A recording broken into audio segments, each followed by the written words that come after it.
Again dear students, आज हम discuss करेंगे बॉडी प्लान। सो एनिमल्स की अगर हम बात करें तो तीन तरह का बॉडी प्लान हम एनिमल्स में देख सकते हैं। First is your cell aggregate plan, second is blind sac body plan and third is tube within a tube plan.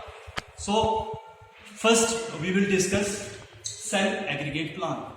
Cell aggregate plan क्या है? सेल एग्रीगेट मीन्स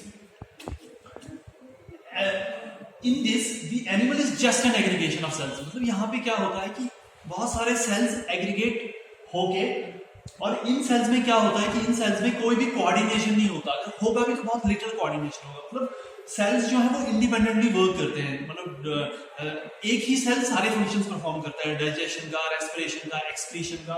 सो यहाँ पे कोई भी टिश्यूज या कोई भी ऑर्गन्स हमें देखने को नहीं मिलता है, और इस तरह का बॉडी प्लान हमें देखने को मिलता है हमारे लोअर ऑर्गेनिजम्स में, स्पॉन्जीज में, फाइलम जो पॉलीफेरा फाइलम के ऑर्गेनिजम्स हैं जैसे स्पॉन्जीज, उनमें हमें ये सेल एग्रीगेट बॉडी प्लान देखने को मिलता है। दूसरा है आपका blind sac body plan. Blind sac body plan में क्या है कि यहाँ पे खाली एक ही ओपनिंग जो है वो सारे के सारे फंक्शंस परफॉर्म करती है। मतलब एक ओपनिंग से ही इंजेक्शन भी होगा और डाइजेशन भी होगा, मतलब फूड जो है वो टेकिंग भी होगा, और कोई भी नाइट्रोजनस वेस्ट है, कोई भी एक्सक्रीटरी प्रोडक्ट है, वो भी एक्सक्रीट होगा एक ही ओपनिंग से। मतलब एक ही ओपनिंग जो है वो दोनों फंक्शंस परफॉर्म करती है यहाँ पे ब्लाइंड सैक बॉडी प्लान। इन एनिमल्स में क्या होता है? इन एनिमल्स में इनकम्प्लीट डाइजेस्टिव सिस्टम प्रेजेंट होता है। जैसे हम एग्जांपल लेते हैं आपकी हाइड्रा, सिलिंड्रेट्स की बात करें या प्लेटिहेल्मिन्थ्स की बात करें, प्लेटफॉर्म्स की, जैसे लिवर फ्लूक, तो इन ऑर्गेनिजम्स में जो बॉडी प्लान होता है blind sac body plan. Incomplete digestive system हमें इनमें देखने को मिलता है। मतलब मान लो आप जैसे ये हाइड्रा है हमारे पास, इस तरह का कोई ऑर्गेनिज्म है, रफली हम देखते हैं तो इसमें क्या है कि वन ओपनिंग है, दिस इज वन ओपनिंग। ये दोनों एक ही ओपनिंग जो है वो दोनों फंक्शंस परफॉर्म करेगी, इंजेक्शन भी और डाइजेशन भी। तीसरा है हमारा tube within a tube plan. Tube within a tube plan क्या है हमारे पास कि इन एनिमल्स में हमें कंप्लीट डाइजेस्टिव सिस्टम देखने को मिलता है। यहाँ पे क्या होता है कि जो डाइजेस्टिव सिस्टम है वो ट्यूब की फॉर्म में होता है। मतलब मान लो इस तरह से अगर हम देखें हायर एनिमल्स में, तो यहाँ पे क्या होता है कि एक इंडिविजुअल में इंजेक्शन और डाइजेशन के लिए दो अलग अलग ओपनिंग्स होती है। इंजेक्शन अलग ओपनिंग और डाइजेशन के लिए अलग ओपनिंग, दोनों फंक्शन जो है वो सेपरेटली परफॉर्म किए जाते हैं। मान लो अगर हम डेवलपमेंटल स्टेजेस की बात करें, तो अगर हम जाइगोट की बात करें तो जाइगोट क्या है हमारे पास? एक सिंगल सेल स्टेज है, फिर 2 सेल स्टेज, फिर 4 सेल स्टेज, फिर 8 cell stage and then 16 cell stage. Morula हमारे पास बनता है। मॉर्यूला के बाद की अगर हम बात करें तो ब्लास्टुला स्टेज की बात करें, तो ब्लास्टुला स्टेज में क्या होता है कि ब्लास्टुला सेल स्टेज में क्या होता है, सेल्स जो है वो इस तरह से अरेंज्ड होते हैं।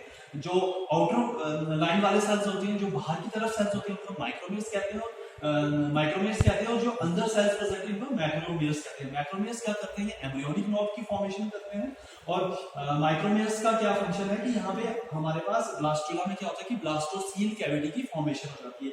और ये ब्लास्टोसील कैविटी जैसे ही फॉर्म होगी तो ये क्या करेंगे, जो माइक्रोमियर सेल्स होते हैं, जो ब्लास्टोसील कैविटी डेवलप होती है, ये इस तरह से इसमें एक प्रोसेस होता है जिसको हम कहते हैं इन्वेजिनेशन। और इन्वेजिनेशन प्रोसेस से के होने की वजह से इसमें क्या होता है कि ब्लास्टोपोर की फॉर्मेशन हो जाती है हमारे पास ब्लास्टोसील कैविटी में।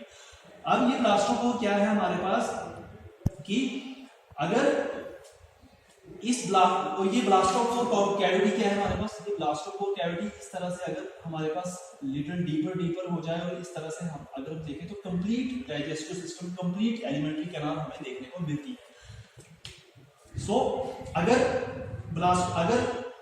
एंटीरियर साइड में मोथ बनता है तो हमारा सेकंड ऑप्शन क्या होना चाहिए कि दूसरी साइड क्या बनेगा? एनस बनेगा।